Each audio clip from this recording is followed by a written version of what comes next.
Ayan na po yung bagong bigay ni sa tulong po ni Kagawad. Yan, Kagawad BJ.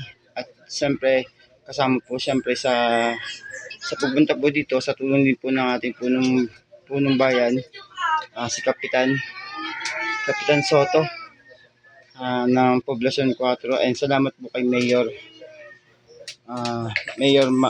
Mavic Gayeta sa tulong po na ibinigay po ng wheelchair po dito sa nanay ko. So bagong dala lang po to. Ayan. So ano masabi mo, ma? Salamat po. Sa tulong kasi nanay ko na aksidente siya nung December 23. So nakakadalawang opera na siya. So mangyayari po dyan, 3 opera po yung kailangan kasi para maging permanent na po siya.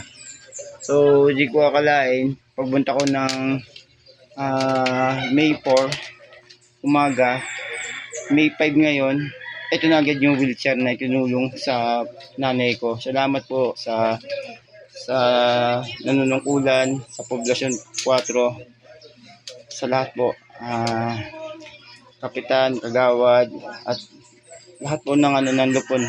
Maraming salamat po. And sa ating pong mayor po, nagbigay ng tulong sa wheelchair ng nanay ko. Kasi yung wheelchair ng nanay ko, hiram lang po namin.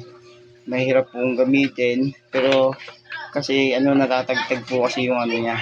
So maraming salamat po. And ako po yung tagapag-alaga ng nanay ko. Pero nung na-accident po yung nanay ko sa ospital, yung kapatid ko pong babae nag-alaga sa kanya.